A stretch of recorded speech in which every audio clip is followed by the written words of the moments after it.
Hi everyone, just a little quick video today, and this is in regards to the Mitsubishi Outlander plug-in hybrid front inverter. I'm sure it's a front inverter because it's got two power stages inside it, one of them being for the generator which is attached to the engine, and the other one being for the front motor.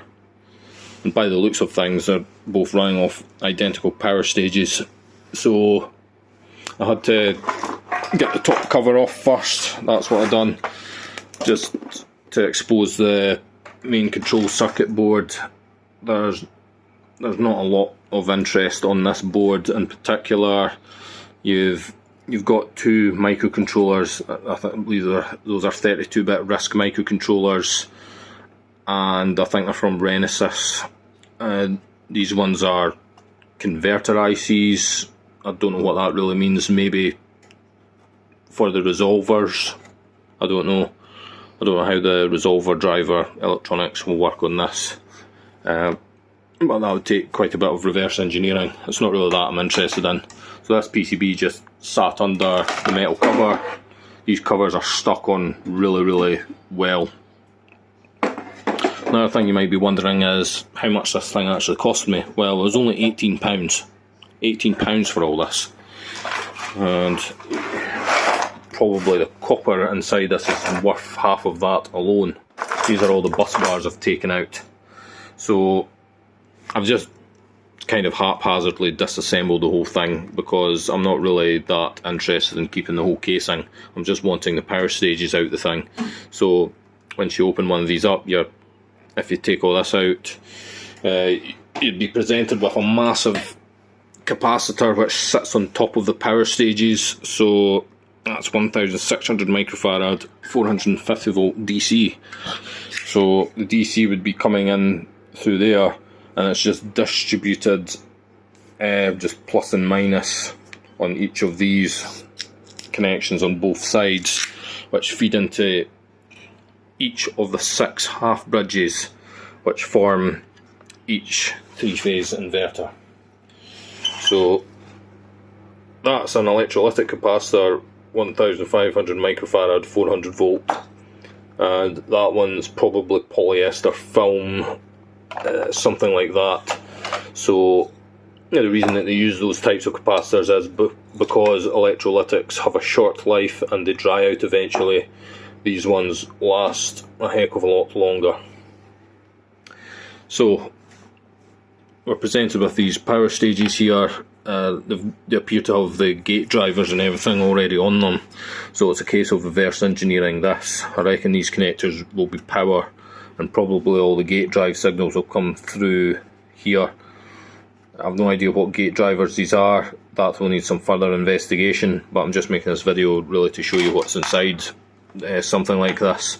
So I just really wanted to just get the modules out of this really, and just use them for making up a simple power stage like a VFD, something like that.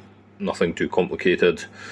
Might end up in a vehicle project some point in the distant future, who knows, but I just bought it because it was so cheap and I thought it would be quite interesting. There's a discharge resistor here, so when this thing shuts down it would discharge that big capacitor through that resistor.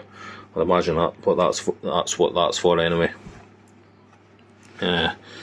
But yeah, pretty certain those are gate drive ICs.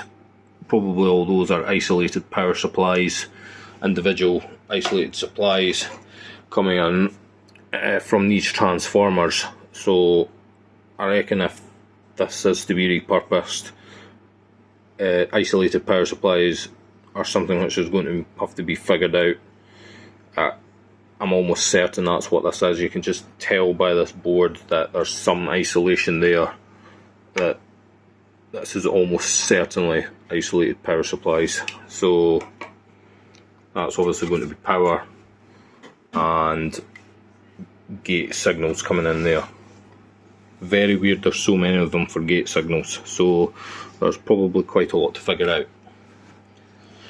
As for the current sensing on this inverter, this was actually sat here. It only senses current on 2 of the 3 phases on each inverter. So that's an unusual design. It's usually more in cheaper controllers, like on electric bikes and stuff, where you only sense current on 1 or 2 phases.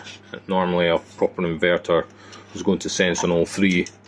So if I'm going to make an inverter, I'd all sense on 3 phases anyway. So that's probably what I'll do, and I could just use these in a solar application.